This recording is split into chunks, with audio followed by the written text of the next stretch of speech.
Alors voilà maintenant une deuxième séquence. Je propose ici un texte en Fa majeur. J'insiste bien sur le fait qu'il soit en Fa majeur, parce que la section qui nous intéresse n'est pas en Fa majeur. Je l'indique tout de suite, tant qu'à faire. C'est cette section-là, à partir d'ici. Voilà, tout ça, pardon, je fais des traits un peu bizarres, jusqu'ici, qui est en Ré mineur. Et c'est à l'occasion de ce Ré mineur qu'on trouve la base chromatique, la fameuse base chromatique ici. Ré, on part de la tonique Ré, à la dominante La, qui sera, non pas, justement, c'est ça qui est intéressant, comme je l'ai déjà signé, qui ne sera non pas un état fondamental, mais une carte sixte. On trouve très souvent la carte sixte à la place de l'état fondamental dans l'arrivée de ce chromatisme. Donc on a bien ici une carte sixte, et la vraie dominante à l'état fondamental, la voilà. Voilà, donc cette partie nous occupera particulièrement, afin que chacun y travaille particulièrement. Ce début en Fa majeur et cette fin en Fa majeur est très simple. Donc je ne pense pas que ça te fasse l'objet de beaucoup de développement. Simplement, cette partie en Ré mineur est aussi simple d'ailleurs, mais il y a quelques subtilités, et on le voit à vue d'œil comme ça, avec le chiffrage. Donc là, on a un accord, je signale simplement, hein, je ne vais pas tout relire, mais on a ici l'accord Mi chiffré plus 6, donc c'est bien une dominante de Ré mineur, c'est bien l'accord La, Do dièse, Mi, Sol. Dans La, Do dièse, Mi, Sol, ici c'est le Mi qui est à la base, donc c'est un accord plus 6, et c'est un accord bref qui est modulant, qui passe de Fa majeur, la tonique de Fa, à la tonique de Ré mineur. Puis voilà la vraie dominante, voilà la dominante sous sa forme 6, Do dièse, la sensible chiffrée 6, abaissée en Do bécard, et entraînant le chromatisme de la basse, entraîne le chromatisme du ténor ou de l'alto, nous verrons bien, enfin il y aura le fameux chromatisme, bon, pareil on peut être intégral, c'est-à-dire que la basse entraîne le chromatisme de la voix intérieure. Ici, j'ai, alors qu'on regarde bien, parce qu'il y a un petit fouillis de chiffres, ce qu'il faut retenir, c'est que j'ai essentiellement 7, 6. C'est-à-dire que j'ai les deux sixtes, les voici. Sixte, sixte. Mais la deuxième, c'est 7, 6, elle est appoggiaturée.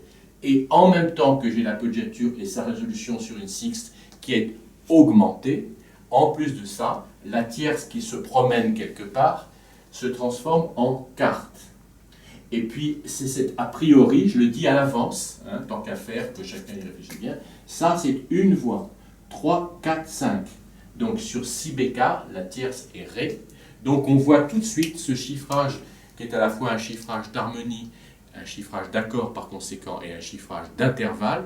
Donc à la fois un chiffrage à caractère vertical concernant l'harmonie et en même temps un chiffrage horizontal de type mélodique. On a bien les trois sons. Ré, Mi, Fa. Ré, Mi, Fa. Qu'est-ce que je voulais dire? Oui, Ré, Mi, Fa. D'ailleurs, on peut suivre, c'est un peu amusant, presque amusant, on peut suivre le fil de la voix avec les chiffres. Parce que c'est 3, 4, 5, 6. C'est Ré, Mi, Fa, Fa. Le Si bémol devenant là, le Fa qui était une quinte, le Fa reste devient ici.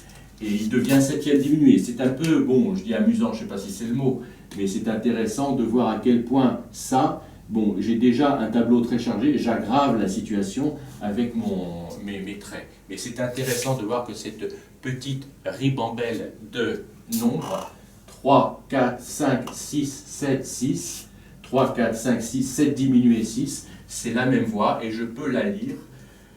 Ré, Mi, Fa, Fa, Fa, Fa. Donc on voit tout de suite qu'ici, le Fa qui est la quinte du Si bémol restera Fa, deviendra sixte avec le La, deviendra 7 diminué avec le Sol dièse, reprendra son statut de sixte avec le La, et deviendra quinte, et le 5 n'est pas écrit. Je pourrais écrire 5 en effet, dans la résolution de la sixte, dans la carte et sixte se résout sur la quinte. Voilà pour une petite présentation. Le reste, je n'en parle pas. Je pense que c'est assez clair. Donc j'invite tout le monde à le revoir, à le travailler. Et puis, oui, je reprécise. Enfin, c'était un peu implicite parce que je me retrouve ici dans le bon vieux travail à 4 voix. Mais je reprécise bien, c'est une écriture 4 voix.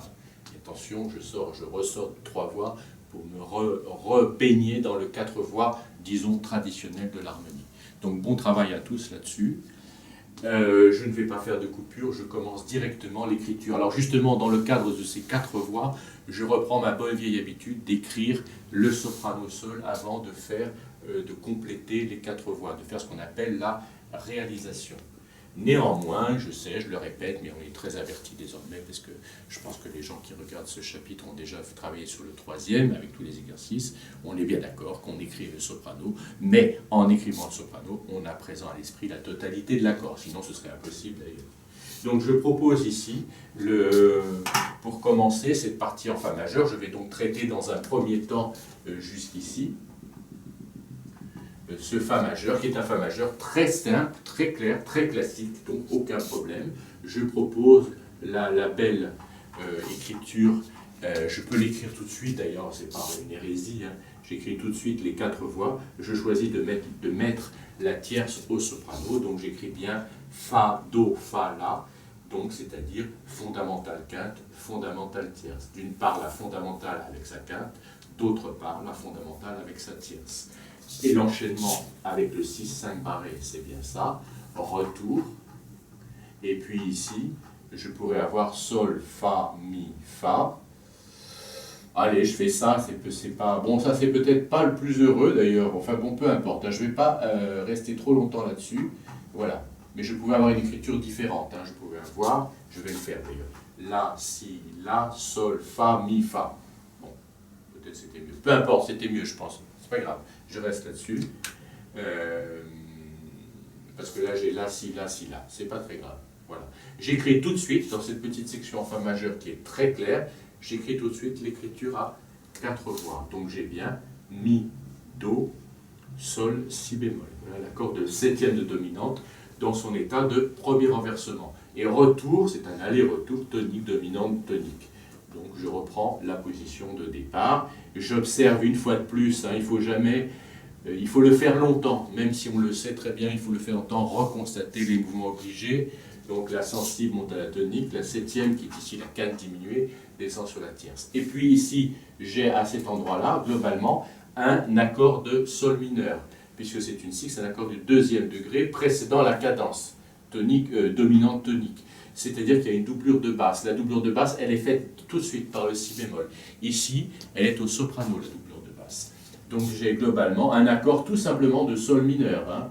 Voilà l'accord de sol mineur. C'était ces 3 notes-là, je ne vais pas encore gribouiller, mais ces 3 notes-là, do, fa, la, se déplacent toutes les 3 d'un degré, enfin d'une note, pour faire accord de fa majeur, accord de sol mineur, mais il n'y a pas de problème de quinte et d'octave, puisque la basse descend en sens contraire. Je reprends la position, cette fois-ci, ces 3 sons qui sont ici sont une quarte sixte parce que la basse n'est plus fa mais do. La résolution avec le passage ici du si bémol qui réalise la 7e. Et tout le monde descend, c'est une cadence de type B. J'aurais pu faire une cadence de type A en faisant la, sol, fa, mi, fa. Bon, c'est pas très grave, les deux sont bons, j'invite tout le monde ici, même si c'est un détail, à le faire. Je pense que la deuxième version était meilleure que celle-ci, c'est vraiment pas très grave. Je fais une petite pause pour jouer ça, qui est un peu un exercice de débutant finalement. Hein.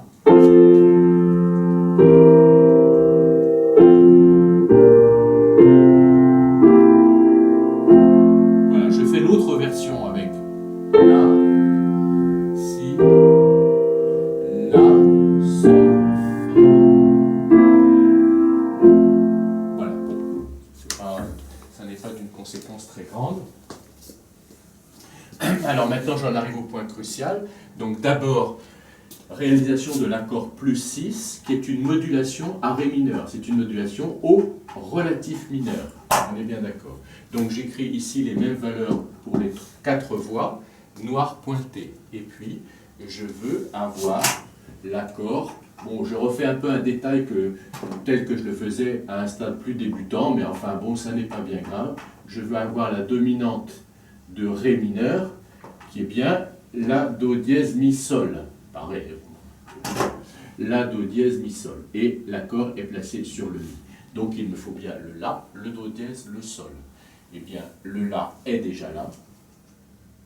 Le do est là, mais il suffit qu'il soit haussé chromatiquement en do dièse. Donc le sol est confié au soprano tout naturellement. Et l'enchaînement est extrêmement simple, puisque la basse est donnée, le Mi va sur Ré, le La restera là pour l'accord de Ré mineur. Donc les deux notes à mouvement obligé, les voilà ici. On voit bien, c'est cette quinte diminuée. Le Do dièse monte sur le Ré, le Sol descend sur le Fa. Je me retrouve donc avec une belle position. Pardon pour mon petit décalage, l'accord n'est pas très bien écrit, ça n'est pas très grave. Voilà, encore une fois, la belle position, c'est la même que celle-ci, que la position initiale de l'accord de Fa. Ici, c'est l'accord de Ré. Je me retrouve avec Ré, La, Ré, Fa, fondamentale quinte, fondamentale tierce. Voilà. Et donc maintenant, je suis en quelque sorte prêt pour affronter, si j'ose dire, la section chromatique qui nous intéressait. Alors, j'ai ici, je ne me pose pas trop de questions, j'écris naturellement comme je sais le faire, comme nous savons le faire, le bel accord de dominante qui double sa sixte. Donc j'écris, je regarde parce que ce sont des valeurs, oui, je vais mettre la valeur directement, la valeur longue, hein. La blanche, voilà, et avec le Mi ici, j'écris noir parce que le Mi est affecté par le chromatisme. Alors, je fais une toute petite pause très très brève sur cet enchaînement pour le rappeler une fois de plus. C'est un enchaînement que nous avons beaucoup vu, tonique dominante avec la dominante renversée. Donc la basse chante tonique sensible, la sensible étant chiffrée 6. Voilà l'enchaînement ici, Ré tonique, et descend sur le Do dièse, la sensible chiffrée 6. Donc l'accord de tonique c'est bien Ré, La, Ré, Fa, et j'ai bien Do dièse, La, Mi, La. Voilà, je le joue comme il faut, plaqué. Voilà, tout ceci pour dire qu'on se retrouve dans le cas habituel, tout à fait classique, il n'y a rien n'est changé ici. Voilà, donc je l'ai bien écrit, je le relis, j'ai bien Ré, La, Ré, Fa, et j'ai bien Do dièse, La, Mi, La. Mais j'ai bien pris soin, c'est même intéressant sur le plan, je dirais presque visuel, de voir que là ce sont des blanches, et là les deux blanches sont l'octave La, La, et qu'il y a deux noirs pour Do dièse, Do bécard, de la même manière, Mi, Mi bémol. Voilà, donc je vais le faire ici aussi, bien sûr je jouerai l'ensemble après, mais je vais le faire entendre ici, voilà, donc la tonique Ré, La, Ré, Fa, voilà, Ré, La, Ré, Fa, dominante, abaissement, basse, salto.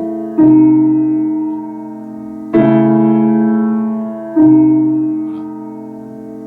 C'est intéressant, je trouve, enfin c'est quelque chose qu'il faut remarquer, c'est la sonorité des tierces parallèles chromatiques, qui sont en plus de ça ici sous forme de dixièmes. C'est intéressant d'entendre ça. Enfin, c'est intéressant. C'est quelque chose qu'il faut bien reconnaître. C'est un caractère particulier. Voilà. Avec le La immobile au ténor soprano. Voilà. Je vous l'ai montré, donc je le montre en détail et je rejouerai tout après. Alors maintenant, je continue. Alors maintenant, il faut avoir un accord avec... Pardon. Oui, bien sûr. C'est-à-dire que je remarque justement, j'aurais dû le faire tout de suite et je le referai. J'ai un parallélisme total, c'est ça qui est intéressant. C'est bien noté ce parallélisme, je vais même l'indiquer ici avec... ici, je veux le faire remarquer.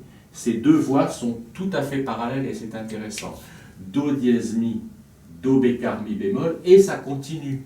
C'est-à-dire Si bécard Ré. Je vais même, au risque d'être un tout petit peu long, enfin long, c'est pas long, faire entendre juste ça. Do dièse Mi, Do bécard Mi bémol, Si bécard Ré.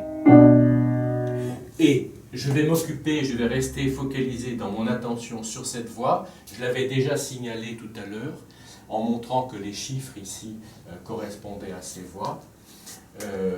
J'ai ici Ré, certes, mais c'est le Ré qui se transforme en Mi, pour faire Ré, Mi, Fa, qui est un peu, enfin disons, un peu expressif. Un peu expressif, pourquoi expressif? Qu'est-ce que ça veut dire expressif en musique? En musique, expressif, c'est ce qui se fait remarquer d'une certaine manière. D'ailleurs, dans une partition de piano, aussi bien que d'orchestre, d'ailleurs, très souvent à l'orchestre, plus qu'au piano, mais au piano aussi, on trouve écrit, le terme est souvent écrit en italien, espressivo, qui signifie, les Français écriront au XXe siècle expressif. Expressif ne veut pas dire forcément qu'il faille chanter de manière extraordinaire et se faire, mais ça veut dire simplement que c'est en dehors. Les Français ont l'habitude d'utiliser le terme en dehors. Dans le temps, on écrivait beaucoup sur la partition en dehors, sur la partition de piano.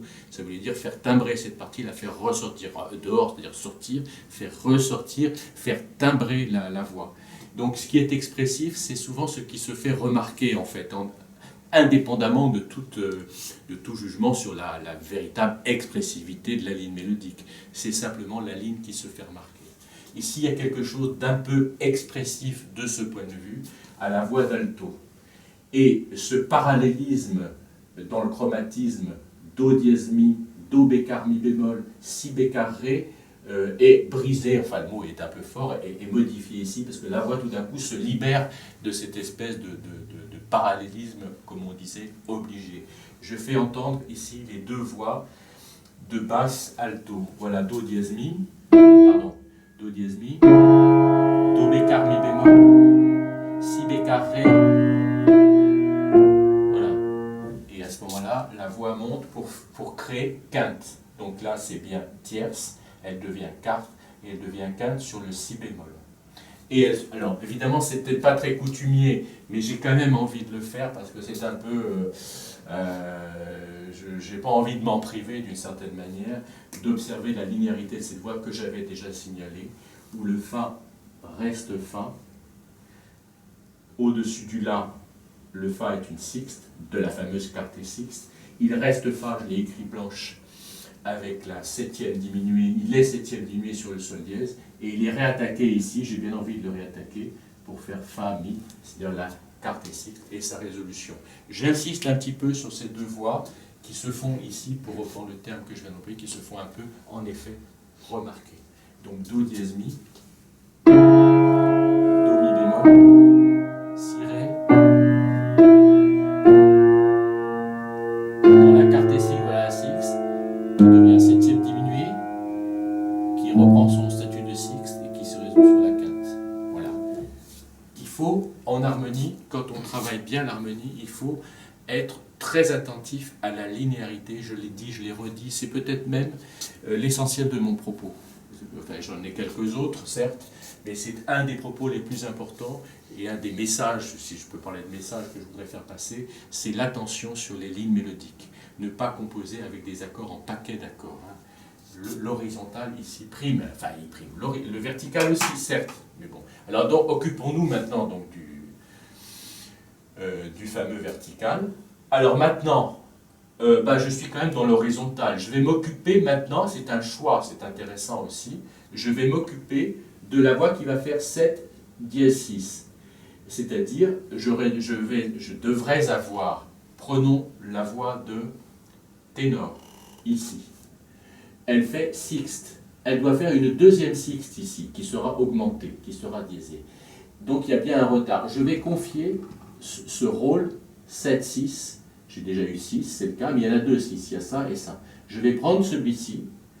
Ce 6 va aller sur un autre 6, mais il va traîner, il va être réattaqué, éventuellement tenu, on verra bien, et il deviendra sol dièse.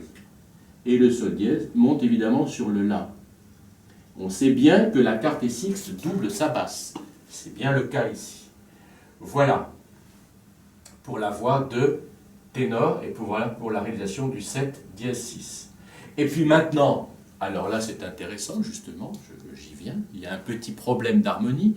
Remarquons que je ne procède pas comme d'habitude, je me suis focalisé sur la linéarité de chaque voix, donc j'ai un peu abandonné le soprano. Ici finalement, c'est le soprano qui serait, entre guillemets, serait, pas vraiment le cas, mais moins intéressant que les autres.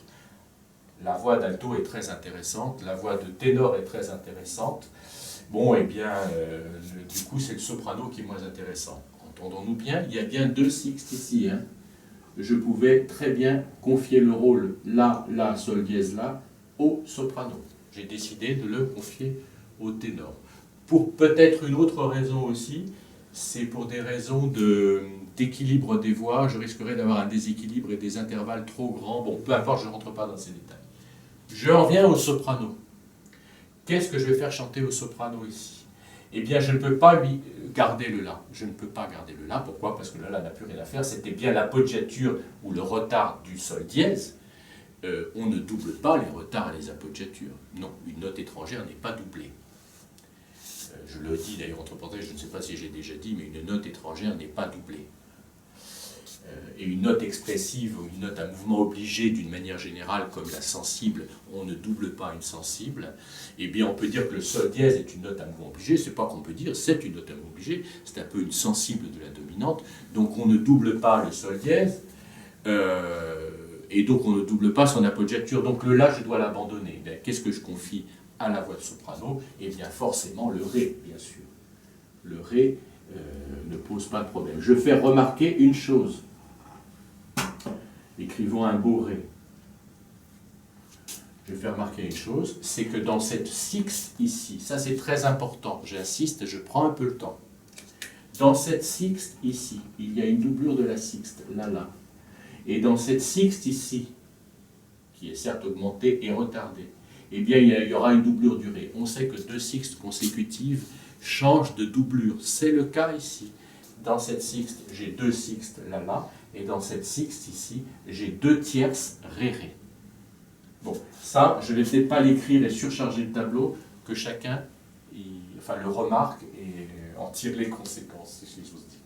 Et puis ce Ré est réattaqué ici, bien sûr.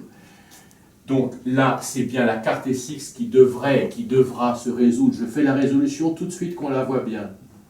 Autrement dit, imaginativement, enfin mentalement, on va oublier l'accord intermédiaire de septième diminué et on pense bien, carte S6, La, Fa, Ré devient, et reste La, Fa, Ré et devient La, Mi, Do dièse.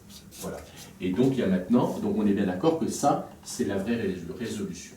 Alors voilà ici l'accord de septième diminué, c'est-à-dire si bécard. Sol dièse, si bécard, Fa, Ré. J'ai bien envie de faire une petite parenthèse, mais j'ai un peu peur de rallonger trop mon propos. Alors je vais parler pendant 30 secondes, pas plus. Je fais remarquer, contrairement à ce qu'ont dit certains que j'ai lus, notamment chez Schoenberg d'ailleurs, je ne comprends pas ce passage, j'aurai l'occasion de le lire, de le relire, parce que peut-être que je finirai par le comprendre un jour, mais j'avoue que j'ai du mal à le comprendre parce que je le trouve incompréhensible. Alors bon, peut-être que je suis idiot, mais bon. Je m'explique. Il faut observer maintenant dans ce passage-là, précisément, ces deux accords, je ne vais pas écrire, mais je les montre du doigt. Allez, je fais une petite croix, ou une petite flèche. Celui-ci et celui-ci. Quand j'ai le si bémol à la basse, oui, j'ai le sol dièse. Mais quand j'ai le sol dièse à la basse, j'ai non pas le si bémol, mais le si bécard. Voilà. Ça, c'est quelque chose qui, dans l'écriture classique tonale, est quelque chose qui est toujours là. Je redis, quand j'ai le si bémol à la basse, je peux avoir la sixte augmentée sol dièse. Mais quand j'ai le sol dièse à la basse, je n'aurai pas la tierce diminuée. J'aurai la tierce mineure, enfin le si bécard. Je redis encore une fois, quand j'ai si bémol en bas, j'ai sol dièse au-dessus, quelque part, peu importe la voix, et quand j'ai le sol dièse en bas, j'ai le si bécard et non bémol. Voilà. Chez Schoenberg, il présente les accords en montrant comme si c'était une règle, sol dièse avec si bémol. Je suis désolé. Alors, bien sûr, ça existe, c'est le fameux accord de tierce diminuée, c'est un renversement de la sixte augmentée, mais on le trouve chez des compositeurs de la fin du siècle. C'est-à-dire chez des gens comme, je cite souvent ce compositeur, on trouve cet accord de tierce diminuée chez Scriabin par exemple. Mais chez Mozart, chez Bach, Mozart, etc., on trouve toujours ça quand j'ai le sixième degré de la gamme mineure, en Ré mineur, je redis, le si bémol à la basse, la sixte peut être augmentée en sol dièse. Mais quand j'ai le sol dièse à la basse, c'est désormais une septième diminuée avec un si bécard dans l'harmonie et non pas un si bémol. Si j'avais un si bémol, ce serait la tierce mineure serait une tierce diminuée. Ce qui est très beau d'ailleurs, c'est vraiment très beau, loin de moi l'idée de dénigrer ça. C'est une écriture plutôt fin de siècle, ça nous intéressera d'ailleurs par la suite dans l'étude des styles. Si on veut écrire dans le style de Mozart, eh bien on ne fait pas ça. C'est très beau, certes, oui, en effet, mais ça n'est pas mozartien. Si on veut écrire dans le style de Mozart, si on veut écrire dans le style de Bach, de Haydn, de Beethoven, de Chopin, on va pas, chez Chopin ça apparaît peut-être, je n'ai pas d'idée en tête là, j'en connais un qui me vient en tête chez Tchaïkovski dans une petite pièce, je le dis au passage, qui s'appelle La poupée malade. qui est une très jolie pièce. Hein. Bon, eh bien, on va trouver un Do dièse avec un Mi bémol au-dessus. Bon, voilà. Mais ici, non. Je le fais remarquer, je suis un petit peu long, mais je voulais le redire. Et puis, j'ai bien, donc, La, Sol dièse, La, Si béca, La, de nouveau. Voilà. Et la résolution de la carte est sixte. Et mon arrivée, tranquille, en Ré mineur, ici. Do dièse devient Ré. Mi devient Fa. Et La reste là. Je vais peut-être arrêter une petite minute pour le jouer, ça. C'est ce qui m'intéresse le plus dans ce petit exercice. Ce qui m'intéresse, c'est cette partie qui va de là à là. Je ne dis pas que le reste n'est pas intéressant, je l'ai fait exprès pour montrer que le fameux passage chromatique, on peut le trouver dans une pièce où il intervient, où il n'est pas un motif de début, comme on l'a vu chez Bach, dans la cantate, dans le Crucifixus, dans le Pergolèse.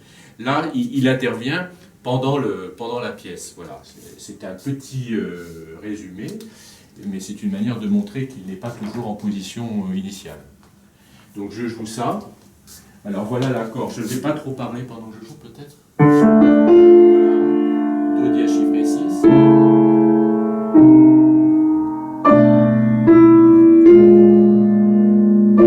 Quartet sixte. Septième diminué. Quartet sixte réaffirmé. Cadence. Je le refais.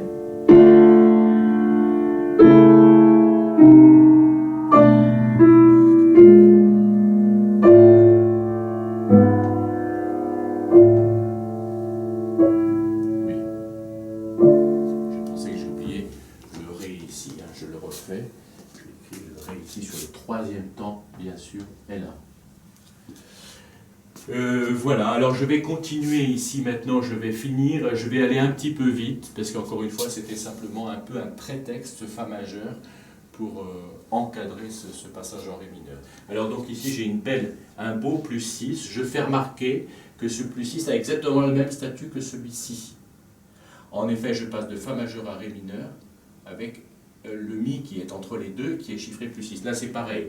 Je passe de Ré mineur à Si bémol majeur, avec un Do, béca, plus 6. Je passe d'une tonalité mineure à une tonalité majeure. Là, je passais du majeur au mineur. Mais c'est la même histoire. Hein. C'est une modulation au 6e degré. Fa majeur, Ré mineur, c'est le 6e degré. Là, c'est Ré mineur, Si bémol majeur. Et je confirme le Si bémol majeur, qui n'est autre que la sous-dominante de Fa qui me permettra d'arriver en Fa sous la forme, la sempiternelle forme 2, 5, 1. Pardon, ici, donc on le modifiera sur le... ici c'est 6, 5, 1. Pardon. Voilà, donc j'écris ça un petit peu vite maintenant. Alors l'accord, eh bien je ne le redétaille pas comme j'avais fait pour ici. C'est bien l'accord Fa, La, Do, Mi bémol. Donc le Fa reste Fa, le Mi bémol est au soprano. J'écris pas comme d'habitude, encore une fois, j'écris les 4 voix tout de suite, mais c'est tellement simple qu'on peut le faire. Je résous en Si bémol sur l'accord de Si bémol. La sensible monte à la tonique, le Mi bémol descend. Le Fa reste Fa. Et le Fa restera encore Fa d'ailleurs, je l'écris comme ça. J'ai ici l'accord de... C'est le même accord, remarquons bien. Cet accord est la dominante de Si bémol, et cet accord est la dominante de Si bémol. C'est un plus 4. Là, c'est un plus 6 qui descend. Là, c'est un plus 4 qui descend aussi. C'est intéressant de remarquer ces deux éléments-là. Voilà. Donc ici, j'ai encore une fois la sensible, encore une fois la tonique.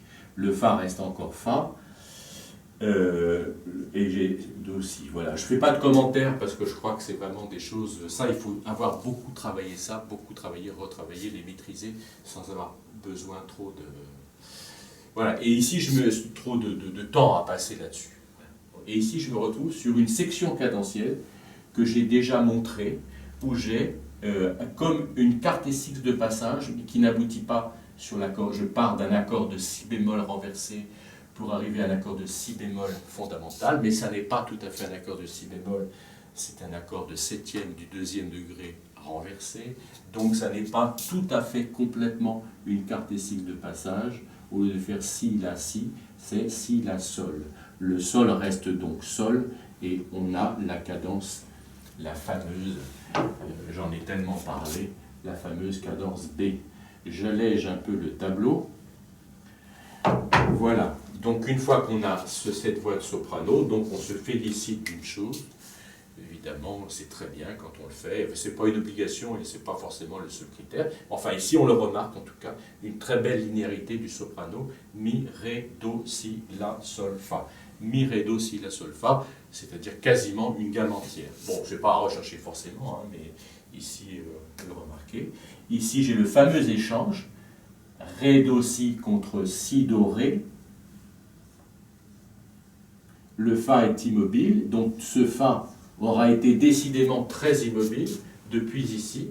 On avait fa, mi, fa, c'était la tierce de l'accord de ré mineur, et ici c'est devient la fondamentale, puis la quinte, la fondamentale, la quinte à l'état fondamental. Enfin bref, on se comprend, je ne rentre pas dans tous ces détails, et ma chère cadence B ici, avec la septième qui passe au ténor, et la sensible qui descend sagement remplir son rôle pour compléter l'accord et qui chante la dominante. Voilà cet exercice. Je vais déplacer le tableau pour qu'on puisse le suivre.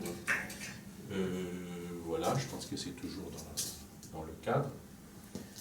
Donc, j'ai bien Fa majeur.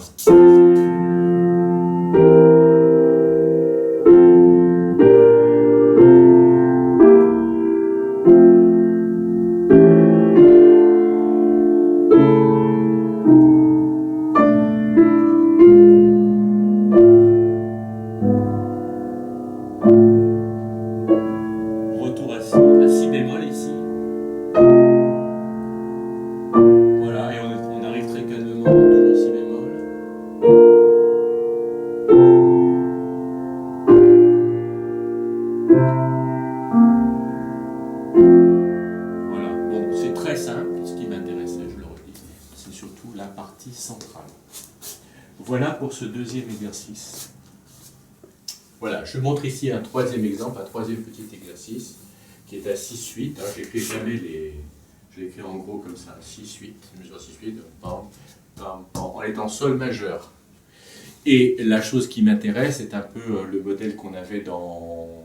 Je l'avais déjà fait dans la pièce précédente, qui est un peu dans... Non pas dans le modèle, entre guillemets, baroque, tel que je l'avais montré en si mineur, mais ici, dans ce modèle qu'il y a un peu dans le Herzliebster Jesu, dans la version de Bach, voilà, que j'avais montré. On l'a ici, donc il n'y a pas Fa dièse, Fa bécard, il y a le Fa bécard tout de suite, et on voit bien la descente, Mi bémol, Mi, Mi bémol, Ré, et il y a en plus le Do dièse Ré. Mais je l'ai déjà montré ailleurs, voilà. Donc rien à dire de plus, donc état fondamental, accord de sixte, un petit 6-5 barré qui passe, c'est autrement dit, sous-entendu, ici il y a deux doubles croches. Donc la première c'est encore la sixte, la deuxième c'est 6-5 barré. Ici ça c'est un accord plus 4, puisque c'est Fa bécard, il y a le trait qui indique que l'accord de Sol est maintenu, donc c'est un plus 4. Là c'est bien un accord de Do, chiffré 6, il est maintenu ici. Bon voilà, c'est tout, le reste on a une quarte et sixte qui se résout ici partiellement. 6-4, le 4 reste pour devenir 3 tout à fait à la fin. Et ici on a affaire à ce qu'on peut vraiment appeler une coda, parce que c'est une pédale de tonique. Je demande ici une attention particulière pour le chiffrage plus 7 bémol 6, et 6-4, ça c'est évident, 5, et la reproduction de l'accord tout au long ici, donc c'est vraiment une coda. Donc l'intérêt principal est ici, dans les mesures 2 et 3. Voilà, j'avais écrit une mesure ici qui était en trop, hein, où le sol se répétait inutilement, donc voilà, je l'enlève.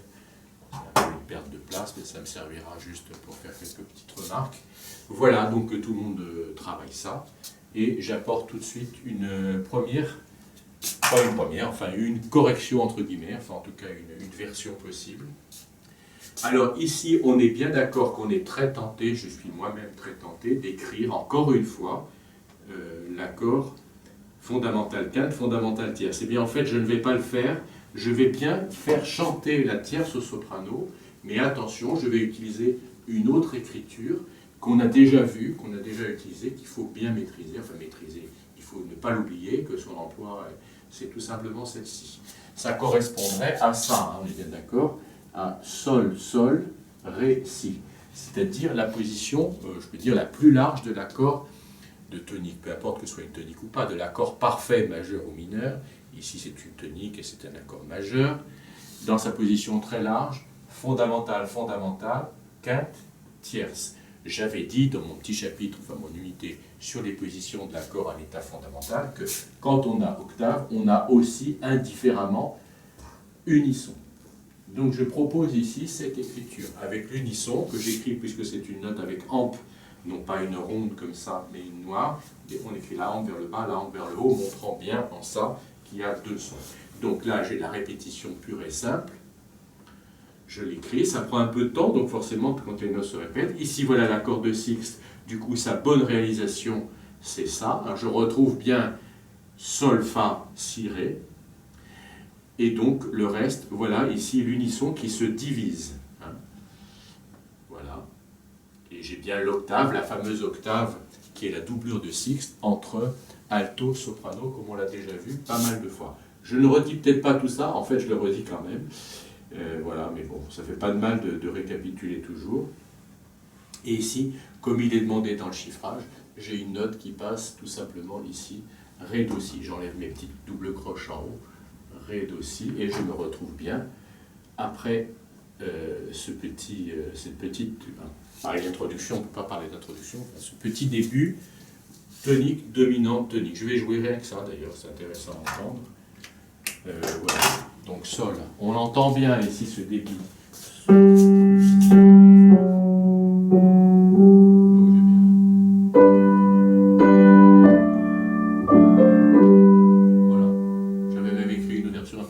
Comme à chaque fois, les textes que j'ai sous les yeux ne sont jamais les mêmes que ceux qui sont sur le tableau, à quelques détails près. Bon, peu importe.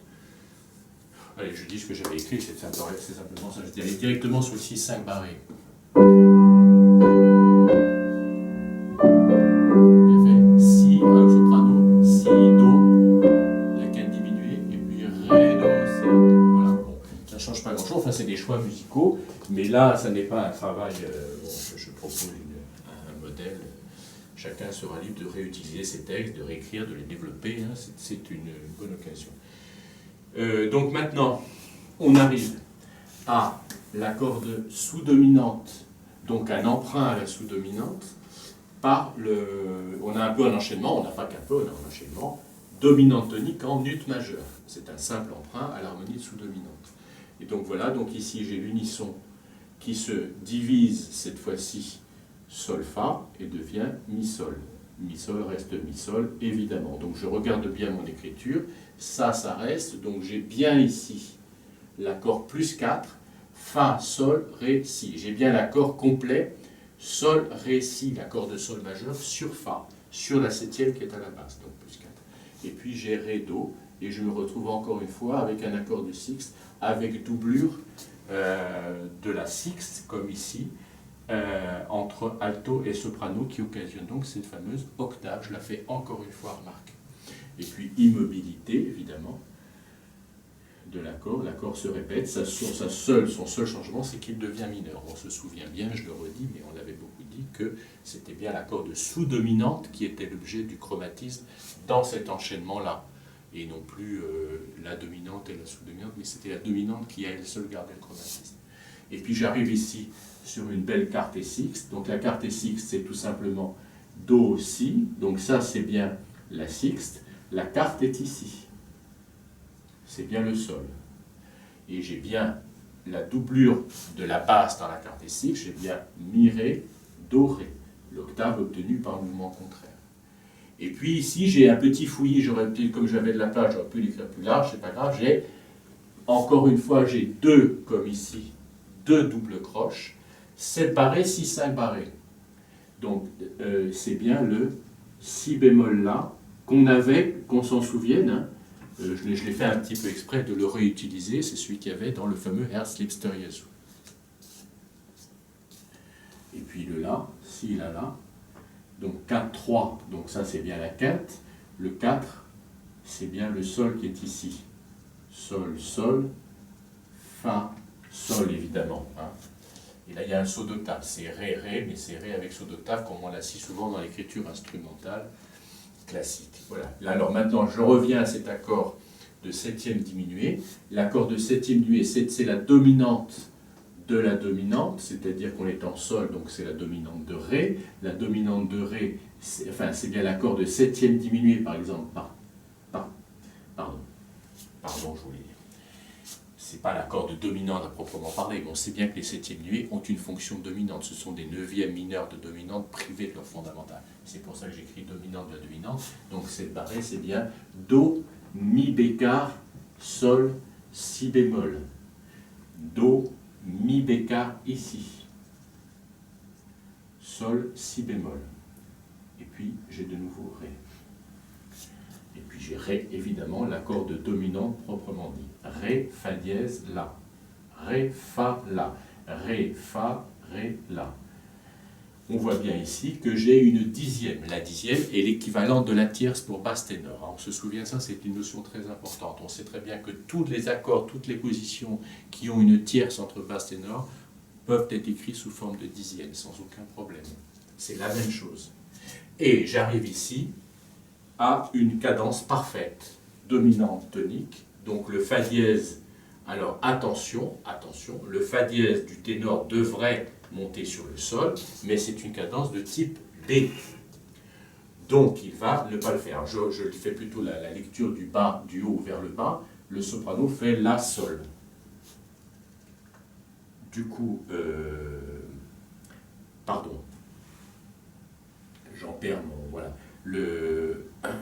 L'alto descend sur le Si, et la sensible, au lieu de monter sur le sol, descend sur la quinte de l'accord. C'est la cadence B, je le redis encore une fois. Voilà. Je vais faire un tout petit arrêt là-dessus.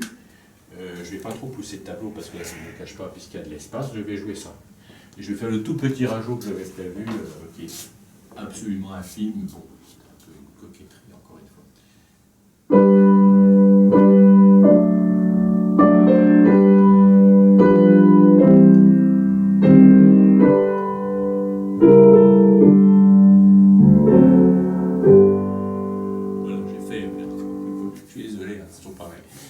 J'ai encore un texte légèrement différent, bon je vais le faire. Hein.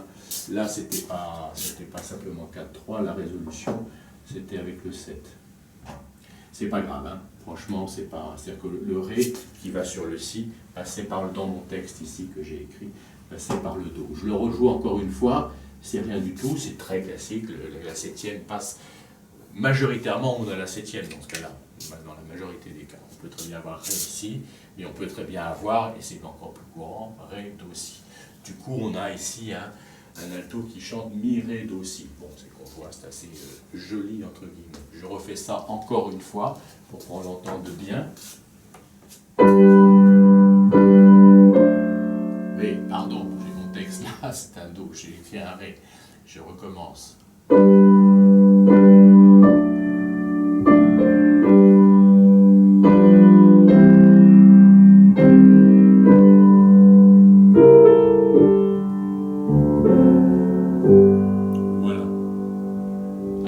J'indique ça, je vais le mettre en rouge je parlais de coquetterie, c'était ça ici, j'avais fait une petite, quelque chose qui était un petit peu, j'avais fait un petit 7-6 ici, je mets une petite croche, ce serait 7-6. Attention, c'est un emploi un peu particulier, classiquement, très classiquement, on ne le fait pas, non pas qu'on ne fasse pas le 7-6, le 7-6 c'est très bien, mais en général quand on fait 7-6, le 7 est une appoggiature ici, il ne doit pas se faire l'appoggiature, j'énonce cette règle encore une fois, l'appoggiature ne doit pas être jouée, écrite, entendue, en même temps que sa résolution à une autre voix. Donc ce ne serait pas très bien d'avoir le Do ici avec Ré, Do en haut. Voilà. Dans un certain style schubertien, parce que ça c'est un petit caractère un peu Schubert, je dirais, on va le trouver, mais quand on est très rigoureux, à ce moment-là, eh bien on fait monter le Ré sur le sol pour éviter de faire entendre le Do, qui est la résolution de l'appoggiature en même temps que l'appoggiature. Bon, je le dis, ça fait partie de la rigueur nécessaire, mais encore une fois, dans ce style-là, c'est admis. C'est déjà un petit embryon des styles qu'on étudiera par la suite. Je joue avec ce petit Ré qui ne change pas grand-chose à l'affaire. Mais on a déjà un Ré ici qu'on entend. C'est pour ça que ce Ré a envie de se faire entendre. On l'entend bien, il est présent dans la mélodie. Voilà,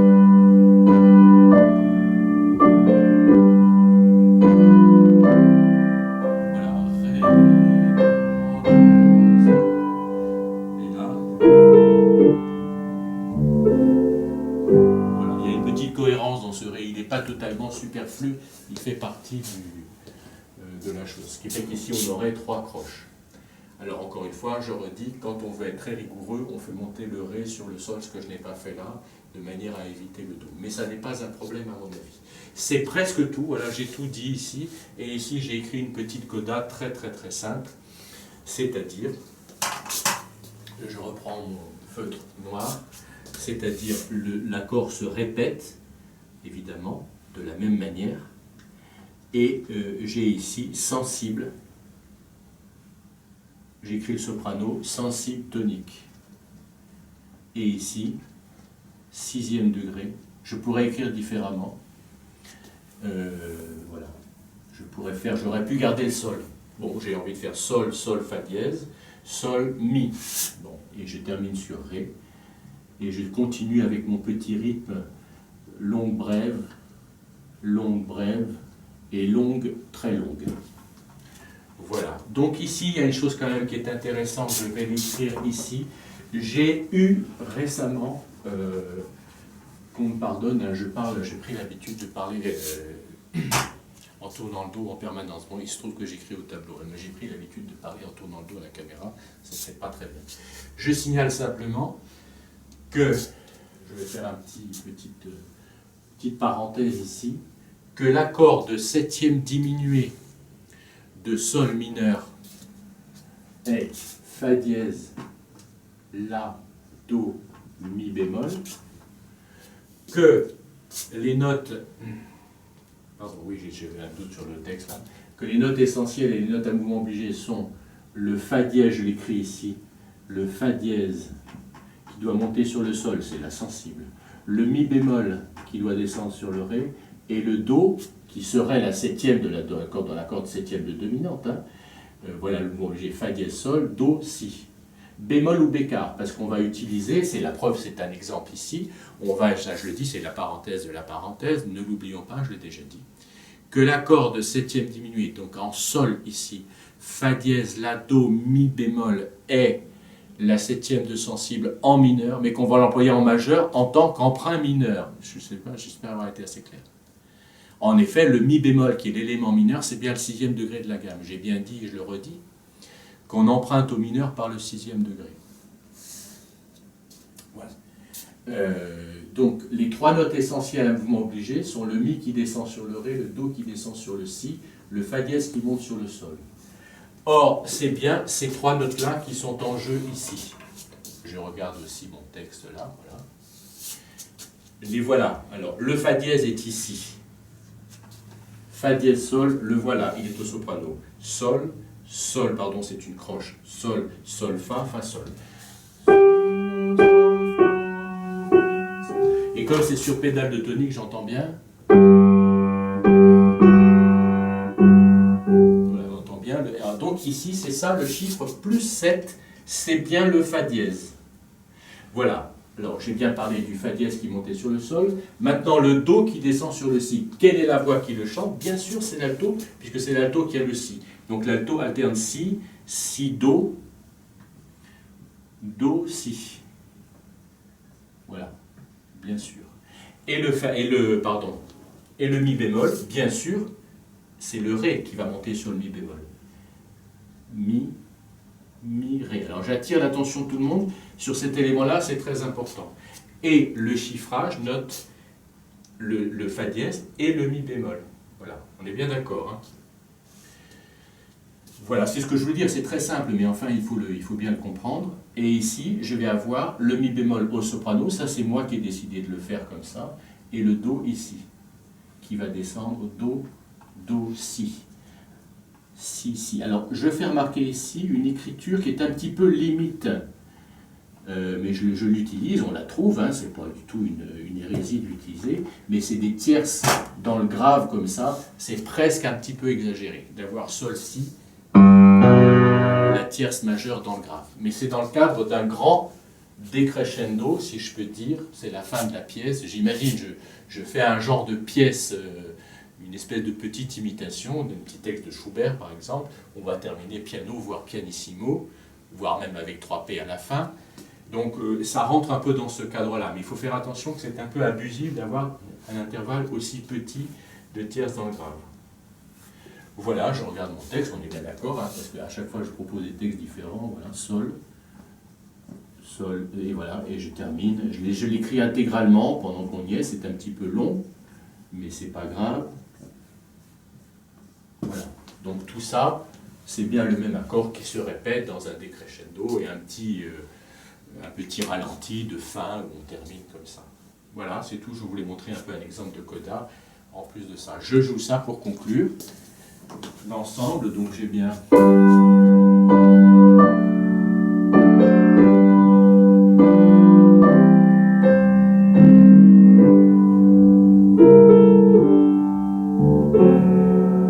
Coda.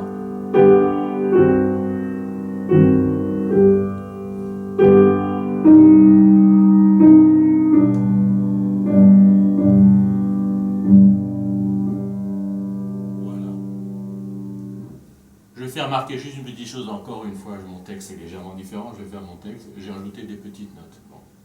Et voilà, la coda.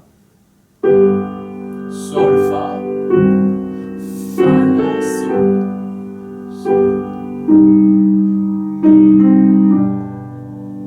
Alors pourquoi j'ai fait ça, j'en sais rien. Je l'ai fait naturellement comme ça sans trop me poser de questions, mais inconsciemment, c'est toujours pareil dans la musique.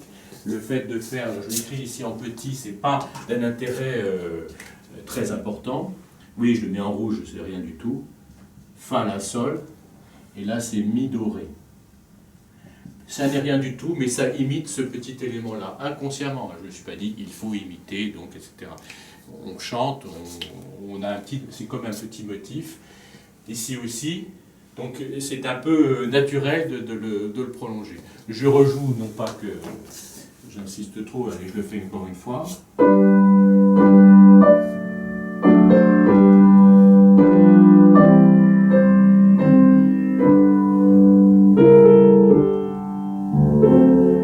Coda.